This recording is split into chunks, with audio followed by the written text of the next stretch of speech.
Okay, quick video on a heavy spec 589 long hood that I did with the new LED headlights. Talk about those real quick because a lot of people, I'm going to try to do a night video on these so that you can kind of tell. One of the questions is are they heated? And you can see the heating elements in there, and if you feel them, they do warm up. So when you turn on the lights, they do get warm. Really nice 379 style headlight there. So this is a stock truck. It is for sale.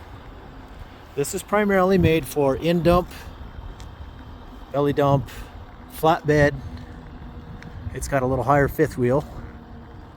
It is not going to be short enough to run like a reefer trailer, mulch trailer, anything that's going to be like need to be under 13.6. It's about a 240 wheelbase, I believe. It's running 22 tall rubber. It's got a 5 1/4 Cummins in there, performance Cummins.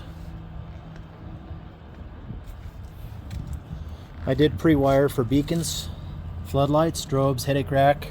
I think I even did additional turn signal lights. Went ahead and did the tall tips. Pre-wire for if you're running a in-dump trailer. And then I'll show you when I get to the other side, PTO kit. 100-gallon tank on this side. Did the long steps, so if you put a headache rack on there, you can still get up there. Fifth wheel plating all the way back. Or I'm sorry, deck plating all the way back to the fifth wheel. This is a Peterbilt air track suspension. It's a 40,000 pound rear, so it's a robust suspension. It does ride higher. So if you need to lower your fifth wheel, you can go with a lower profile tire. And one of the other reasons the fifth wheel is a little taller on this one is it is a pinned fifth wheel. I've tried every configuration you could imagine to try to get the fifth wheel height a little bit lower. And due to that having to be a pinned fifth wheel for in-dump application, it's not optimal. This one does have drum brakes on the rear, disc on the front. The reason I went with drums is because it's people that are working in the dirt are starting to request more drums. We're also trying to keep the cost down. This one is actually very reasonably priced. I cannot give it over the internet, so you just have to call me, 970-518-5520. This is a split tank, so you've got 70 gallons here. And then the only option that I could do here was a 65 gallon. I tried to do a 50 gallon, but it wasn't possible. And then I put both the ports on the back side of the tank right there. Again, this is a long hood truck, so it does have full working stacks on both sides. 315 fronts.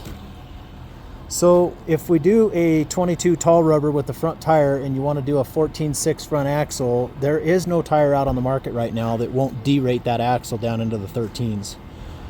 So the only other option would be to go with a 315 tire. I think I'm running 370 rears on this truck. So I'm going to turn the lights off here. This is the Premier interior.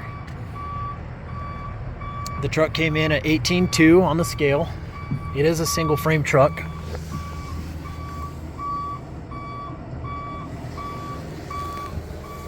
More Dura seats. This is where all your spare wiring and everything is for your beacons and your strobes. This was the mule, so it's got 829 miles on it right now.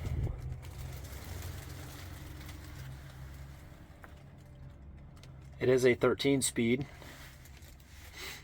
So we put traction control override in there, ABS off-road switch.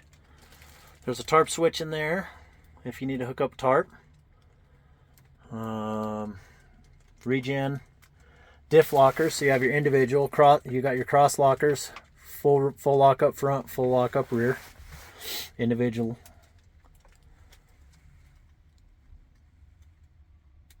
This one has a toolbox under the seat. and it is a 13 speed, and it has the big map holder and pre-wire for your CB unit. So if you have any questions, give me a holler, 970-518-5520. This is a 2026 589 long hood day cab heavy spec. Have a great day.